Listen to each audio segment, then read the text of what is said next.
아가서 6장 1절에서 3절 말씀입니다. 나는 내 사랑하는 자의 것이요 하는 제목으로 오늘 말씀 나누겠습니다. 1절 말씀, 1절부터 3절인데 1절 말씀 먼저 읽으면 여자들 가운데서 어여쁜 자야 내 사랑하는 자가 어디로 갔는가 내 사랑하는 자가 어디로 돌아갔는가 우리가 너와 함께 찾으리라. 아가서는 남자 주인공 솔로몬 그리고 여자 주인공 슐람미 여인 그리고 이제 이렇게 합창단 코러스라고 그러죠. 합창단이 등장하는데 등장인물이 그러니까 세 부류예요. 근데 이제 요 합창단을 예루살렘의 여자들 이렇게 이제 부릅니다. 그 1절 말씀은 그 합창단의 노래예요. 코러스로 여자들 가운데서 어여쁜 자야 이렇게 나오죠. 내 사랑하는 자가 어디로 갔는지 또 내 사랑하는 자가 어디로 돌아갔는지 생각해봐라. 그러니까 이제 슐람미 여인이 간절히 그 솔로몬을 찾고 있잖아요. 그럴 때 어디로 갔는지 한번 짐작이라도 해봐라. 우리가 함께 찾아주겠다. 이렇게 이제 또 호의적으로 마음을 같이 해서 그 슐람미 여인의 간절함을 돕고 있는 그런 구절이 1절 말씀입니다. 오늘은 그 슐람미 여인이 이 예루살렘 여자들과 함께 이제 솔로몬을 찾았을 때 솔로몬을 향한 또 사랑의 고백이 있어요. 그 고백에 대해서 오늘 말씀을 좀 나누도록 하겠습니다. 먼저 우리가 5장에서도 살펴보고 또 그 앞에도 나오는 말씀인데 여자들 가운데 어여쁜 자야 너의 사랑하는 자가 남의 사랑하는 자보다 나은 것이 무엇인가 너의 사랑하는 자가 남의 사랑하는 자보다 나은 것이 무엇이기에 이같이 우리에게 부탁하는가 어제 나눈 말씀이죠. 여기 이제 슐람미 여인을 부르는 그 호칭이 여자들 가운데 어여쁜 자야 그렇게 이제 합창단이 노래를 하고 있어요. 그러자 이제 10절에서 내 사랑하는 자는 희고도 불고 많은 사람 가운데 뛰어나구나. 어제 우리가 나눈 말씀이죠. 이 성경 말씀 가운데 예수 그리스도의 성품을 시로 또 노래로 이렇게 아름답게 또 정확하게 표현한 구절이 없습니다. 우리의 주님을 그 주님의 깊은 그 성품 그 성품을 뭐 거룩하다 성결하다 거룩하다 그렇게 표현하잖아요. 그렇게 서술적 표현을 통해서 우리에게 오는 감동과 다르게 주님은 죄 없으신 분이고 순결하신 분이다 하는 것을 칼라로 딱 한 단어로 표현한 것이죠. 희다 이렇게 표현한 거예요. 너무 아름답죠. 내 사랑하는 자는 희다. 그리고 내 사랑하는 그분은 붉다 이렇게 표현한 거예요. 희고도 붉다. 우리는 어떻다 그랬죠? 검지만 아름답다. 우리는 검은색이에요. 우리는 시커먼색이에요. 본질이 그렇다는 거죠. 그래서 이 본질이 죄인데 죄성이 아주 이 세포마다 다 박혀 있어요. 그래서 우리가 신앙생활을 하고 저처럼 목회를 하는 사람도 어느새 저 내면에 이렇게 숨어있던 죄들이 혈기라는 이름으로 또는 음란이라는 이름으로 정욕이라는 이름으로 또는 무슨 욕심, 물욕 있죠. 이런 이름으로 슬그머니 기어 올라오는 것을 종종 경험하게 돼요. 그래서 우리는 검다. 근데 주님은 희다. 이렇게 표현되어지는 거예요. 정말 놀라운 표현이죠. 근데 우리는 검지만 주님의 은혜로 그 검은 죄를 용서받고 또 해결받고 그래서 우리는 어떤 존재가 된 거예요? 의로운 존재가 됐어요. 그걸 칭의라 그러는데 이 아가서에서는 그걸 시로 표현했어요. 우리가 검지만 아름답다. 얼마나 놀라운 말씀인지 몰라요. 그걸 또 다시 잘 못 알아들으니까 또 한 번 반복해서 비유로 내가 계달의 장막 같지만 솔로몬의 휘장이 되었다. 이게 우리가 거듭난 사람들의 존재예요. 아직도 검어요. 그런데 주님은 우리를 의로운 사람이라고 보아주는 거죠. 그렇게 인정해 주기 때문에 의인이라고 부르고 칭의라고 부르는 거예요. 우리가 죄를 용서받고 죄의 문제가 해결됐다 그래서 우리 안에 있는 그 죄의 성품, 죄의 파워 이런 것까지 다 해결된 거 아니에요. 제 안에서도 그런 게 막 스물스물 기어 올라오고 어떤 때는 불끈 나오고 그러잖아요. 여러분도 그러시죠? 그래서 우리는 검다. 그런데 주님께서 이쁘게 봐주신다. 이거죠. 이게 용서받은 죄인입니다.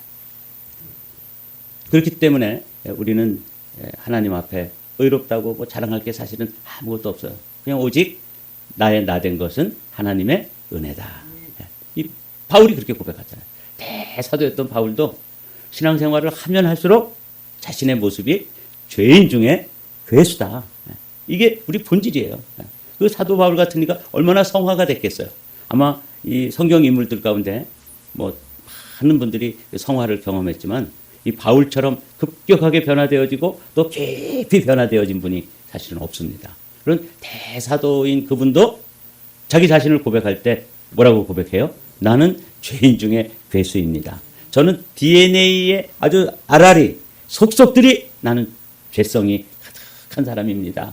그러니 뭐 저 같은 사람이 여러분들이 보시지 않는 곳에서 제가 보여주는 모습을 보면 여러분들이 깜짝 놀랄 거예요. 왜냐하면 저는 죄인 중에 괴수 중에 또 괴수거든요. 그래서 술람미 여인은 그것을 뭐라고 표현했다고요? 나는 검다. 이렇게 표현한 거예요. 그런데 주님께서 아름답다. 너 솔로몬의 장막 같구나. 솔로몬의 휘장과 같구나. 그렇게 보아주시는 거예요. 우리가 그런 존재인 것이죠. 그리고 그렇게 우리를 보아주시니까 우리가 또 그런 주님의 기대에 부응하기 위해서 그 주님의 기대에 맞춰드리기 위해서 조금씩 변화되어져 가는 존재죠. 그래서 우리는 영어로 하면은 being이 아니라 becoming이라 그랬어요. being은 이미 완성된 존재잖아요. 근데 becoming은 완성을 향해서 가는 그런 존재를 becoming이라 그래요. 그래서 뭐 우리는 becoming이죠. 영원한 becoming입니다. 제가 becoming 하다가 어느 날 제 육신을 벗어버리고 제 아내에게 그동안 고마웠어. 그리고 미안해. 그리고 제가 육신을 딱 벗어나는 순간에 이제 being이 되겠죠. 그걸 뭐라 그러냐면 신학적으로는 영화다. 완전히 거룩해지고 이 육신의 한계를 벗어 던지는 순간을 그렇게 얘기해요. 근데 주님은 그렇지 않아요. 주님은 우리는 거무나 아름답다. 이게 우리의 존재라면 이 술람미 여인의 그 솔로몬 왕을 그리고 솔로몬 왕이 사실은 예수 그리스도를 예표하는데 예수 그리스도는 희고도 불다. 주님은 희다예요. 그럼 죄가 없으세요. 근데 불다예요. 그분이 우리를 사랑해 주시고 우리를 너무 사랑하셔서 당신의 전 존재를 다 열어서 보배로운 피를 흘려주시고 우리를 그 죄를 씻어주시고 그래서 그분은 희고도 불다. 이렇게 표현되는 거죠. 이게 주님의 존재. 이게 이제 어제 우리가 나눈 말씀인데 그중에 술람미 여인을 그 예루살렘 여자들이 코러스로 합창으로 여자들 가운데 어여쁜 자야 이렇게 표현하고 있는데 이거는 이 반복적으로 이 술람미 여인을 묘사하는 그런 노래예요. 여인 중에 어여쁜 자야 이렇게 나오죠. 이 그러니까 여러분 우리의 정체성이 거무나 아름답다 그랬죠. 우리는 색깔로 표현하면 블랙이에요. 흑인들만 블랙이 아니라 사실은 우리 내면은 블랙입니다. 그런데 주님이 어떻게 보신다고요? 그 많은 여자들 중에 우리 한 사람 한 사람을 바라보면서 어여쁘다, 아름답다 그렇게 봐주신다고요. 이게 우리의 존재예요. 여인 중에 어여쁜 자야. 내가 알지 못하겠거든. 양떼의 발자취를 따라 목자들의 장막 곁에서 너의 염소 새끼를 먹일지라. 술람미 여인이 처음 예수님 솔로몬을 만날 때도 막 사랑이 막 마음이 불타서 솔로몬을 찾는데 어디 가면 이분을 만날 수 있을까? 저번에 한번 눈이 맞은 적이 있는데 정말 사랑에 빠졌는데 만날 길이 없는 거죠. 어떻게 저 촌뜨기 시골 처녀가 왕을 그렇게 함부로 쉽게 만날 수 있겠어요? 그러니까 막 찾으니까 여인들이 노래해 주는 거죠. 여인 중에 어여쁜 자야. 네가 네 염소떼를 데리고 한번 그 양 먹이는 곳에 한번 가봐라. 그 당시에 우리나라의 이 왕들은 그냥 구중궁궐에서 이렇게 뭐 궁녀들 데리고 또 문무백관들을 거느리고 이렇게 용상에 올라 앉아 있는 게 왕의 이미지지만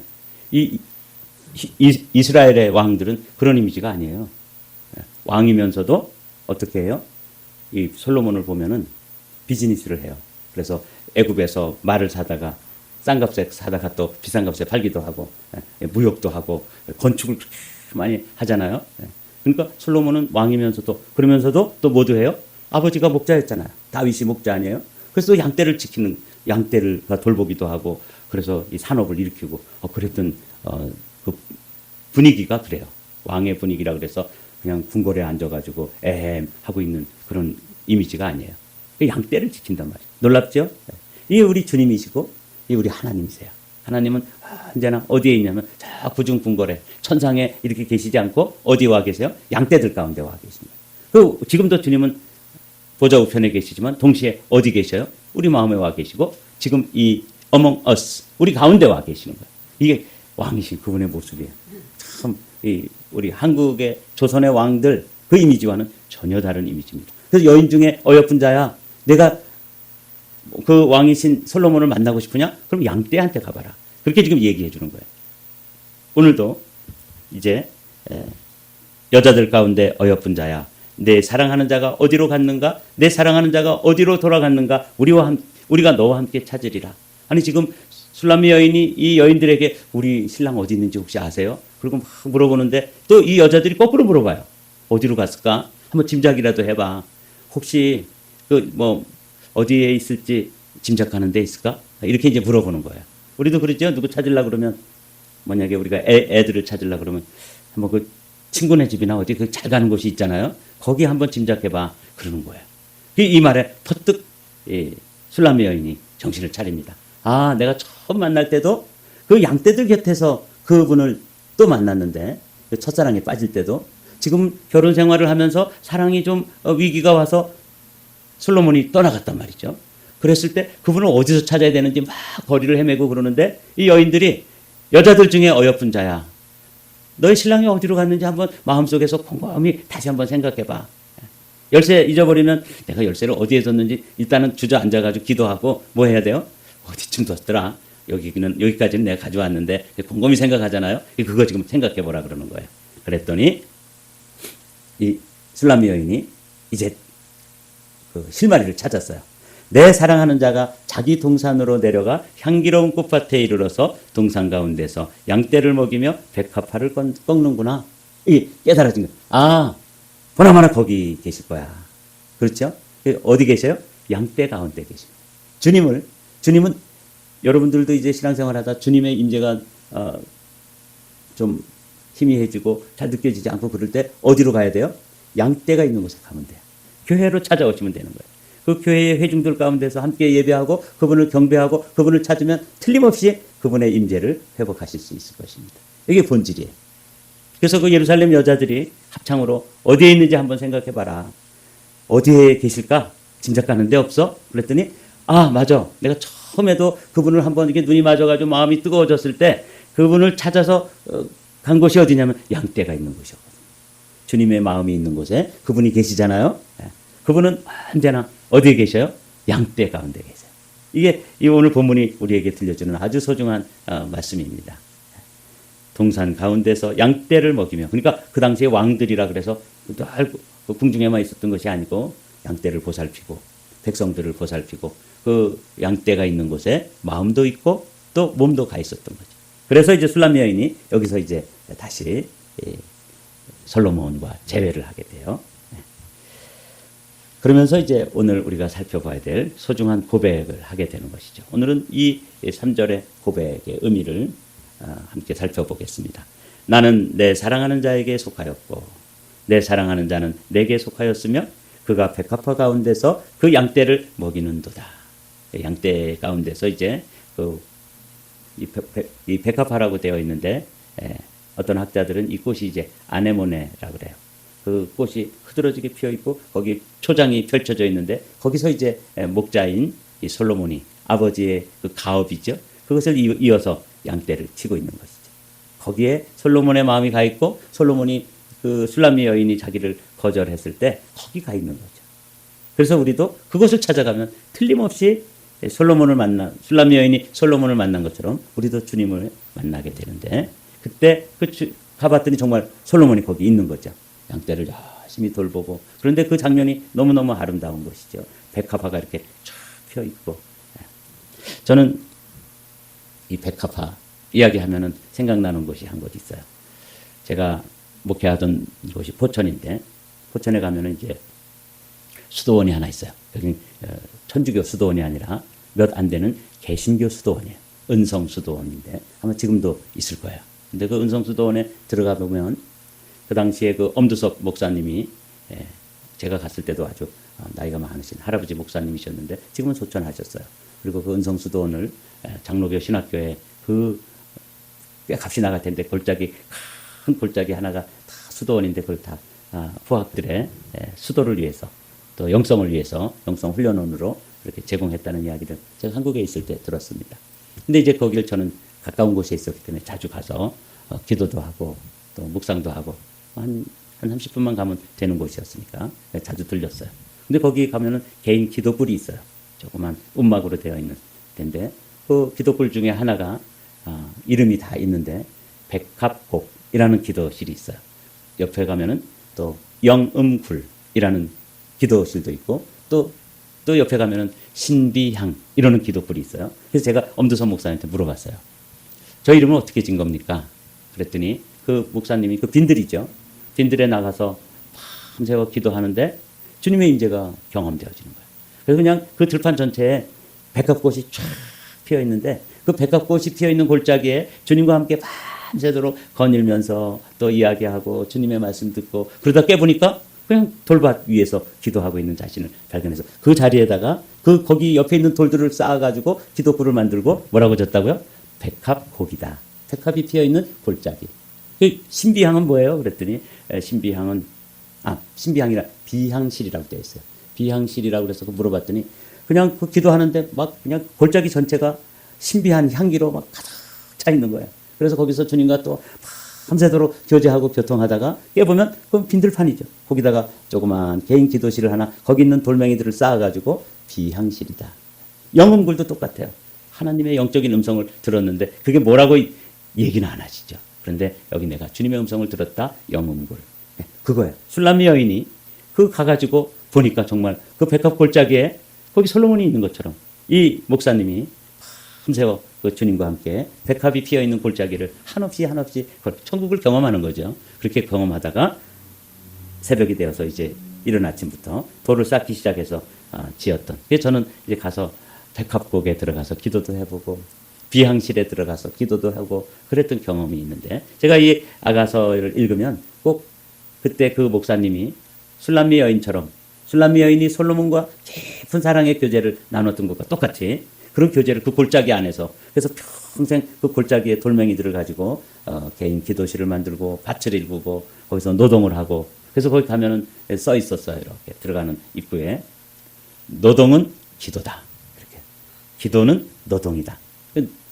정말 노동을 하면서 그게 기도인 것처럼 저는 거꾸로 해서 기도도 노동이다. 여러분 아침에 이 기도하는 거 사실 쉽지 않죠. 막 졸리고 피곤하고 저도 또 이렇게 앞에서 졸다가 또 제 아내한테 또 혼나고 그러는데 기도가 노동이에요. 그때 그 목사님이 그 입구에다가 노동은 기도다 이렇게 써 있는 그 장면이 눈에 선해요. 그 골짜기가 아마 지금 술람미 여인이 솔로몬을 만나는 골짜기인데 거기서 이런 고백을 하는 거죠. 좀 빠르게 한번 알아볼까요? 이 고백은 아가서 2장에도 나오는 6장에도 나오는데 2장에도 나와요. 그런데 2장에서는 순서가 바뀌었어요. 내 사랑하는 자는 내게 속하였고 나는 그에게 속하였다. 그러니까 중심이 누구예요?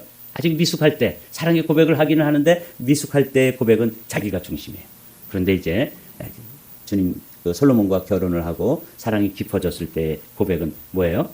나는 내 사랑에게 속하였고 내 사랑하는 자는 내게 속하였으며 주님 중심이 된 거죠. 솔로몬 중심이 된 거잖아요.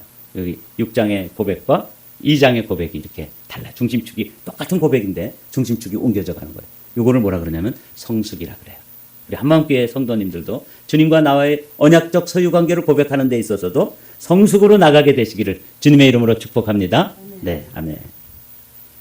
이 고백은 어디서부터 시작되어지는 거냐면 아담이 처음 하나님께서 이불을 만들었을 때 이는 내 뼈 중에 뼈요 살 중에 살이라. 어떤 분은 이거를 시적으로 나는 내 안에 있고 너는 내 안에 있다. 이렇게 표현을 하더라고요. 그런 이야기입니다. 그러니까 가장 아름다운 소유에 대한 고백이 뭐냐면 나는 당신에게 다 소속되어 있습니다. 자기를 완전히 포기하고 그렇게 이제 고백하는 그 사랑의 고백의 절정이 뭐예요? 나는 주님 것입니다. 그리고 주님은 나의 것입니다. 이게 이제 성경 전체에 흐르는 소유 고백에 대한 선언이에요. 주님도 이런 말씀을 하시는 거죠. 출애굽기 6장 이게 주님의 소원이에요. 너희를 내 백성으로 삼고 나는 너희의 하나님이 되리니. 이게 하나님의 오래된 소원이에요. 그 소원을 가지고 이스라엘 백성들을 애굽에서부터 건져내신 거죠. 이게 이제 개인적으로 솔로몬과 술라미 사이에도 나는 주님의 백성이고 주님은 나의 것입니다 하는 것처럼 나는 당신의 것이고 당신은 나의 사람입니다. 이런 고백을 하는 거죠. 그러니까 아담과 하와 사이에 또 이스라엘과 또 하나님 사이에 그리고 솔로몬과 또 술라미 여인 사이에 주님과 우리 사이에서도 마찬가지예요. 이사야 선지자는 이 하나님의 마음을 깨달았던 거죠. 야곱아 너를 창조하신 여호와께서 지금 말씀하시느니라. 이스라엘아 너를 지으신 이가 말씀하시느니라. 다 같이 읽습니다. 너는 두려워하지 말라. 내가 너를 구속하였고 내가 너를 지명하여 불렀나니 너는 내 것이라. 또 놀라운 말씀이죠. 이게 이제 술라미 여인과 솔로몬 사이에서도 이런 사랑의 고백이 오고 가는 거예요. 개인적으로. 우리도 마찬가지죠. 주님이 이스라엘 백성 전체를 선택된 백성, 선민으로 불러주실 때도 너는 내 것이라. 내가 너를 지명하여 불렀나니 너는 내 것이라. 이렇게 말씀하시는 것과 마찬가지로 우리도 주님 앞에 이런 고백을 드려야 되는 거죠. 술라미 여인처럼 나는 주님의 것입니다. 주님도 나의 것입니다. 이 얼마나 놀라운 고백입니까? 사도 바울은 이 사실을 이렇게 말씀해 주시죠. 너희 몸은 너희가 하나님께로부터 받은 바 너희 가운데 계신 성령의 전인 줄을 알지 못하느냐? 너희는 너희 자신의 것이 아니라 값으로 산 것이 되었으니 그런즉 너희 몸으로 하나님께 영광을 돌리라. 너희 자신은 너희 것이 아니다. 사도 바울도 나는 내 것 아닙니다. 주님 것입니다. 술라미 여인과 똑같이 고백하는 거예요. 우리도 그런 고백이 믿음의 고백이 되는 것이죠. 이제 말씀을 마칠까요? 우리 3절 말씀 주님의 언약 그 언약을 맺으시는 주님의 마음이 여기 들어있고 그 주님의 마음에 응답하는 술라미 여인의 고백이 사실은 우리의 고백이어야 되고 사도 바울의 고백이고 또 이스라엘 백성들의 고백인 것이죠. 우리 함께 읽고 마치도록 하겠습니다. 나는 내 사랑하는 자에게 속하였고 내 사랑하는 자는 내게 속하였으며 그가 백합화 가운데서 그 양떼를 먹이는 도다.